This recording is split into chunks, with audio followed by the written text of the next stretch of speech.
Hello and welcome to MK Mobile. Today we're going to talk about some cool features and some bad features. Basically, new stuff in the update that you might not have seen yet. And even if you've seen it, I just want to discuss it. So, we're going to start with the Daily Trials Completion Pack. By the way, I might be missing something, but it sounds like there is no... They said you'll be able to claim all the previous daily trials in one click. I don't see it. It still shows the same way, but maybe it will need a few days to compound or something. So complete all of the daily tasks. We have this daily trial completion pack. Let's take a look at it. You get guaranteed character card or equipment card with a chance of obtaining gold character or rare equipment piece, as well as a guaranteed 10 souls and 10,000 coins. So I think before it was 5 souls, I think, right, for doing this, and now it's 10 souls. Is it worth it to do all the daily achievements? On Reddit, I found basically a data mine, basically showing the real chances to get golds and rares. And here are the chances: 1%, 1% chance. Non-challenge gold card. I'm gonna assume there is probably a chance in there to get new cards like lizard cards because technically they're not challenged, and I think it's pretty much the same deal as with the card from watching ads. 1% chance to be a non-challenge gold card, 1% chance to be a rare equipment, 9% chance for the silver card, 9% chance for uncommon equipment, and 40% chance for bronze cards and common equipment. So 4 out of 5 times you're gonna get bronze card or rare gear. Notice this is one random card, so you can get either card or gear. You have 2% chance, which means approximately once every 2 months. If you grind every single daily mission for 2 months, you'll have a chance to get a non-challenge gold card, which or rare piece of gear. Which honestly, rare pieces of gear are so easy to get from equipment packs, and non-challenge gold cards. You can drop. You're probably gonna drop some garbage, even if there is like a tiny little chance to get new pay-to-win gold cards, which I haven't seen anybody do yet, so it's not 100%. But even if there is a chance, there is. Like 1% is disgusting. Once every 2 months, you're going to be getting a gold card, and maybe once every couple years, it's actually going to be a useful card. It's not even challenge. It's most likely going to be some basic garbage like Swarm Queen Dvora or Spectral Ermac. So people saying it's finally nice to have something to grind for to do the daily missions, and I was excited about it too when I heard that there was going to be an additional pack. In my opinion, it's worthless. I still don't see a reason to grind all the daily missions. For 10 souls, I don't know. 10 souls is 1 hour quest. Make your choice. If you think it's worth it, do it. I'm not going to be bothering with this pack at all. Plus, there is exactly 12 missions. And you have to do all 12 with no exceptions, which means you have to make sure to open the game twice a day during certain periods. You need to make sure to play challenge or battle mode, so you have to spread out your challenge battles, because that's probably the only mode you're gonna play for this achievement. You're gonna have to play regular faction wars, survival faction wars every single day. At least 12 battles, and at least I think 3 battles in regular faction wars and 1 battle in survival. And then you're gonna have to earn 50,000, which again, if you play survival, you're probably gonna do this pretty easily. I don't know. This is a scam. These daily missions is a scam. In many games, even if you take Mortal Kombat Onslaught, there is you don't have to complete every single daily mission to get the daily mission completion bonus. I think it's 5. You need to complete 5 out of 10, or maybe 7. But the point is, you don't have to complete all 10 out of 10 missions to get the extra bonus reward. You can pick and choose which missions to do every day depending on the way you want to play the game this day. In here, it's cutthroat. 12 out of 12, no options given. Complete scam. Moving on. 3 characters with the most prominent changes. So, Combat Cop Johnny Cage and Classic Liu Kang got their combo enders put back into place. They were reversed for the whole previous update. And honestly, I don't see why people like paying so much attention to it and like celebrating it like it's an amazing thing. They just fixed the bug that they made. Now he's like, these combo enders reversed. It didn't affect the character in any way except looking stupid, like doing a hit after a series of kicks or doing a kick out of series after the series of hits. It just looked dumb. But it took like 2 days to get used to it. It literally didn't affect the efficiency of a character at all. And now it just looks better. Also, people said that there is a glitch with Johnny Cage sometimes. When he stuns you when you try to take out, the game is gonna hang. It doesn't happen every time, and we're still yet to know when it happens, but it happened to people in Tower many times.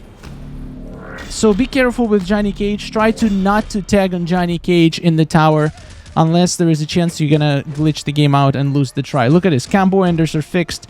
Honestly, again, I got used to the previous one. I don't feel a difference. It doesn't matter to me whatsoever, but I guess it's a good change. Oh, I forgot to see the smoke stance. Wait a second. So classic smoke. Look at this.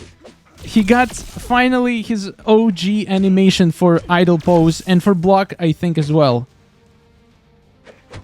Look at his block. Oh my god, yes, this looks so much better. Oh yeah. Oh yeah, I love it. I love the new animations for classic smoke. Way more authentic. Beautiful. All right, next thing I wanted to mention, the crashing on iOS.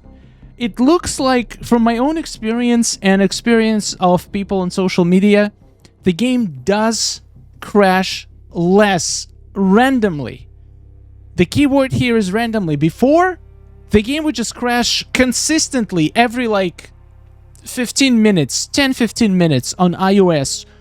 Like a clock. Like literally no matter what you do, even if you have the game just sitting there, it will crash every 15 minutes, in my experience. No matter what battle you're doing, no matter what characters you're using, it's just gonna crash every 15 to 20 minutes.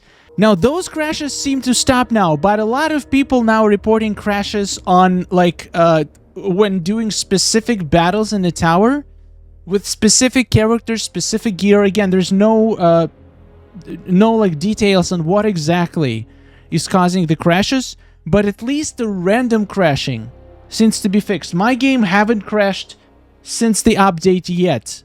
Fingers crossed. But it probably will crash in certain battles if certain rare conditions are met. So at least now the crashes are not fully random. There is some reason for it. Maybe there is some glitched piece of equipment or combination of characters and equipment that can cause the game to crash. At least it's not random anymore. So that's a slight positive. If the game is crashing for you a lot, pay attention to which characters you're using. Maybe you're using a certain combination of character and gear a lot, and that's causing the crash. Try to change your characters or your gear and see if it helps. Other changes people are reporting, it looks like there was a reduction for the quest speed-ups. Like now it's cheaper to speed up the quests. Which I honestly have no idea. I've never in my life had to speed up the quest. Okay, maybe once for Classic Reptile event when I was, like, there was literally a few hours left of the event and I was missing a couple of eyes and I sped up the quest just so I can get it on time. But other than that, I have no idea what the prices used to be. But if it's true, it doesn't matter because you shouldn't speed up the quest. There's no point. It's more expensive to speed up the quest than to actually wait for it to finish. The only scenario, as I said, when it makes sense is if you need eyes urgently for Reptile event. Another thing, for some reason the challenges got extended, maybe because of the update. Since we had an update, maybe they extended it by extra 2 days. I don't think it's going to be a permanent thing. Another thing, I see a lot of comments on my channel, people saying I did not get my free diamond. And honestly, I have no idea what you're talking about. Nobody got a free diamond. There was no free diamonds given yet. There's going to be a free diamond on anniversary. And anniversary is April 7, so we're gonna have to wait another week for all the anniversary deals to start. Maybe they're gonna start the deals a couple days early, but it's still way too early for any kinds of free stuff and rewards to even talk about it. Okay, so since now Prankster's Banger is available in Equipment Pack, this is honestly one of the best rare pieces of gear. It's like Rusty Chainsaw. It doesn't have to be... Like, the Joker Snare and Special 2, first of all, is amazing for Joker. Second of all, even without Joker, this is basically Rusty Chainsaw. Super! One of the best rare pieces in the game. So now if you have some coins, highly recommend maxing it out. It's gonna be extremely useful, especially in survival. When if you want to have multiple teams with full unblockable sets of gear, having extra unblockable piece is gonna help you out a lot. You'll be able to grind much more points. Alright, a few things I wanted to show you on Reddit, something that I couldn't test personally myself, but I will trust people. So another interesting change is that Raiden's brutality, classic movie Raiden lightning is now white. Apparently they all used to be blue, so take a look at this. Classic movie Raiden's brutality is blinding white. And I'm pretty sure, I remember, Raiden had blue lightning before. Now it's white. That's incredible. Injustice Raiden has blue. This Raiden has white. That's sick. That's such a nice little detail. Okay, apparently there is a very interesting bug with MK11 Sub-Zero. If you kill somebody with your Special 2, the next character to tag in is going to be stunned. If that's truth, let's see. If that's true, that's insane.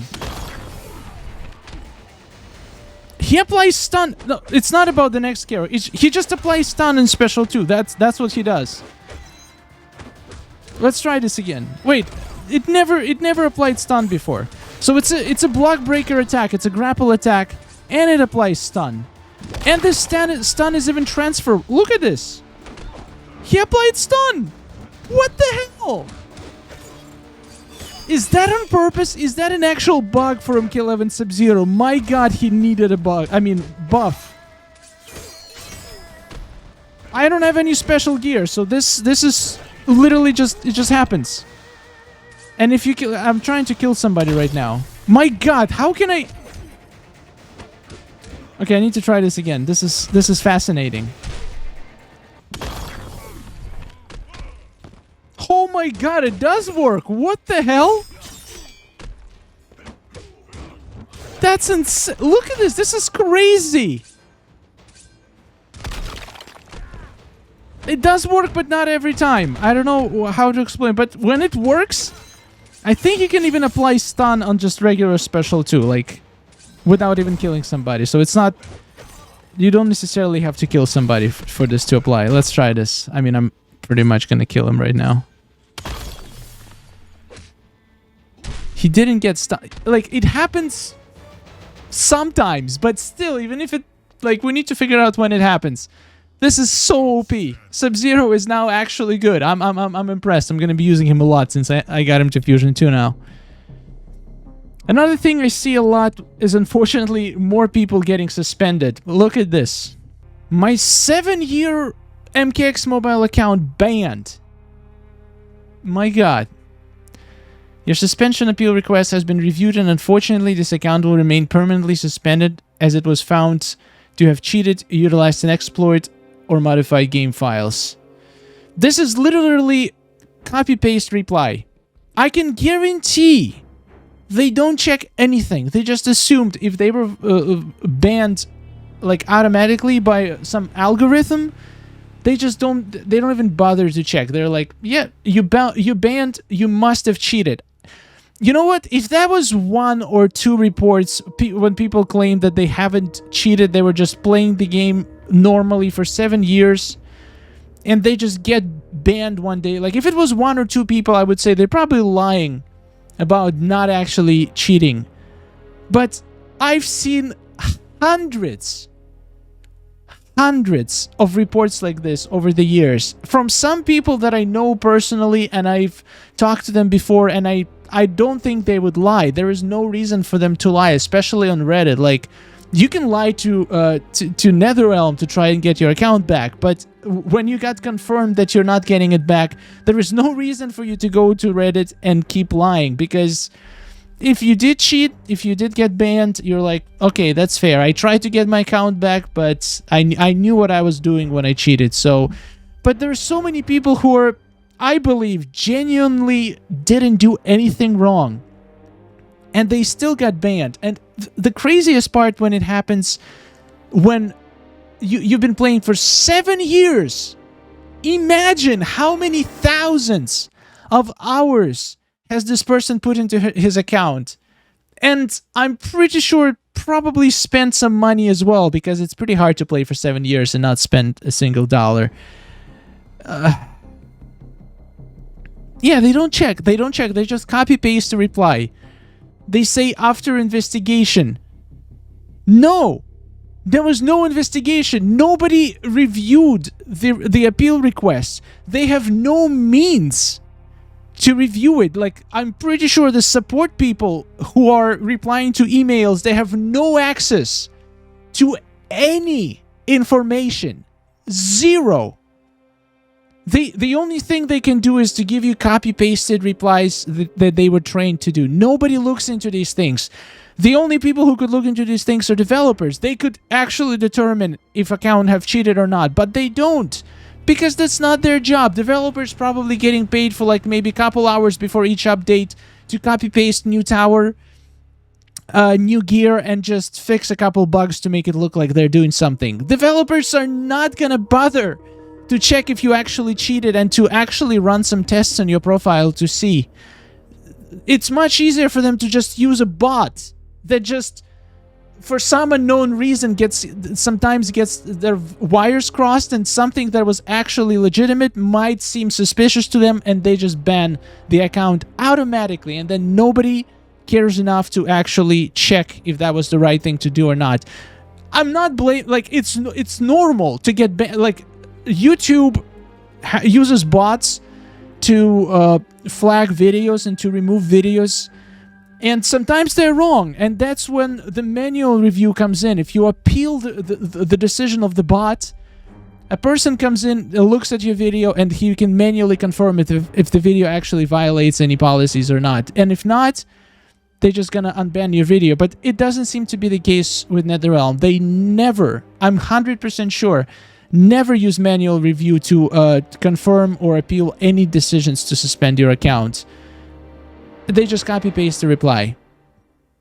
That's a big problem. Honestly, it's a big problem. And like, this post on Reddit right now is very popular, and I'm sure a lot of people who've seen it probably are going to think twice about spending any money on this game, because one day they can just wake up to their account getting banned for no reason. So in my opinion, it's a very poor decision by NetherRealm to ignoring players like this, because it's going to hurt them in the long run.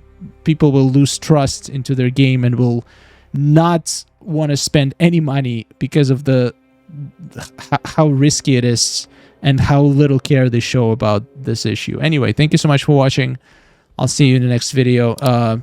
Did you notice any other changes in the game that I haven't mentioned? I'm curious. Maybe we're going to do part 2 if enough of things come up. But for now, this is it. See you later. Goodbye.